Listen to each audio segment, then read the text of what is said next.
Hello, welcome to another episode of the Brittany Sherell Podcast. I'm your host, Brittany Sherell. For those of you visiting the podcast for the first time, let me give you the rundown real quick. The first order of business is to go ahead and hit subscribe. You'll be so glad that you did.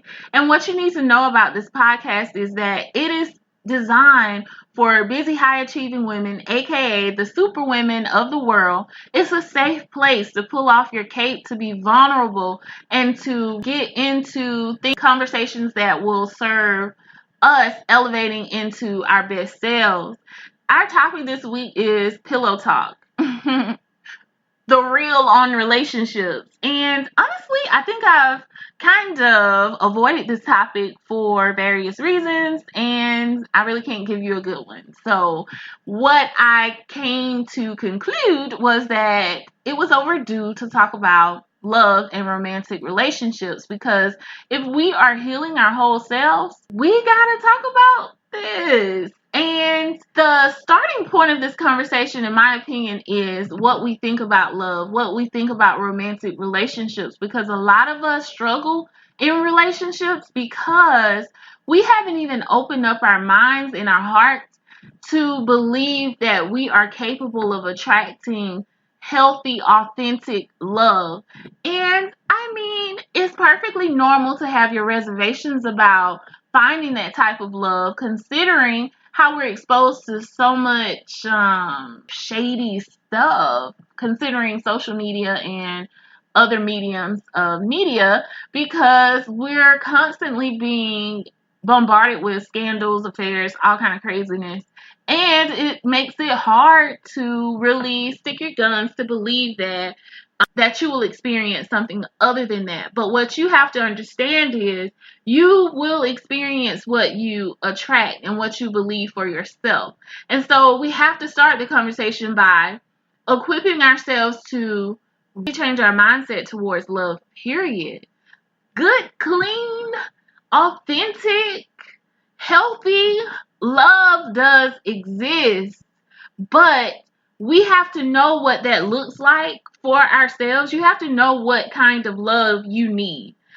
Because if you don't have a vision for what it is that you need, you're not going to be able to effectively discern whether certain people align with what you need or not. Because, see, we end up getting in trouble because we like to give people, a whole lot of test trials and trial runs and all this kind of stuff. Whereas if we had a clear picture of what we needed in life, we will automatically know up front when someone does not serve moving us towards that vision. Because if you're not adding up to the picture, then we don't need to be wasting our time. And I'm not saying judge a book by its cover. I'm saying judge a book by its content. But see, we like to always say, oh, let's not judge a book by its cover. But a whole lot of folks give you a snippet of their content on the back of their book. Am I right? Or am I right? Like, you can normally find a little short summary. You can find some cliff notes, baby. But we tend to read the cliff notes and we say, I can't really go off of this. I got to read the whole thing to make sure that this red flag that I'm seeing is really red. Because it might just be, burgundy or, it's easy for us to try to skip over the signs, even though they're there. So no, do not judge a book by its cover. Definitely judge the book by its content. However, if you don't know what type of content it is that you desire to read, you're going to be reading and testing and tasting all kinds of literature. And we don't have time for that, because what tends to happen is, as you're testing all these different waters, you're picking up some negative stuff from each one. So we have to protect our spirit. We have to protect our peace.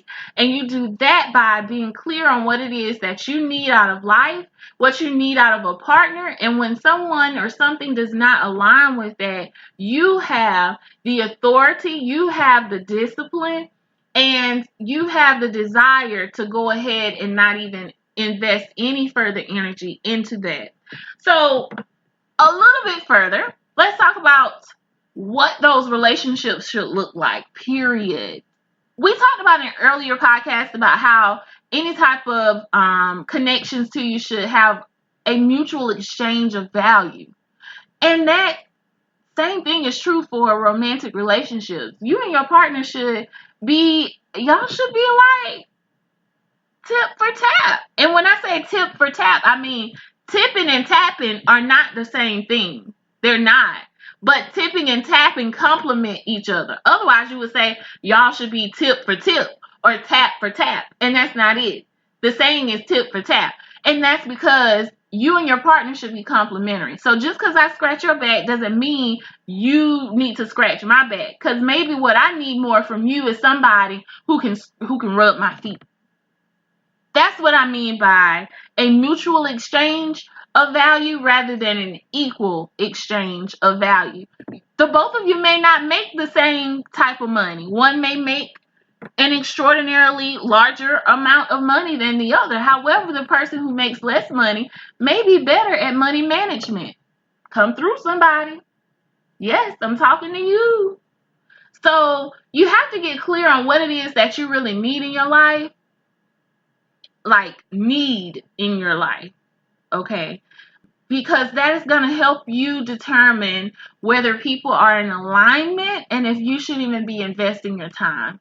And once you really grasp that understanding of a relationship should be tip for tap, it should be complementary, it should be a mutual exchange of value rather than an equal exchange of value, then it makes more sense as to why you can't have a relationship where the two of you complete each other. You have to be two whole people loving each other, because otherwise, if you got a half of a person and then you got a whole person, that means that whole person is now going to be depleting their own time, energy, and resources to try to help complete you, which now means that they're no longer pouring from a full cup. So make sure that your relationships are adding value to your life, but that you're also adding value to that other person's life. And also be honest enough with yourself to acknowledge that just because a person is a good person doesn't mean that they're the best fit for you. Don't do that, okay? Just because they're a good person, don't try to just hold on to them because you know they're good. Understand that good people may come into your life, but they're just not good for you, okay? Don't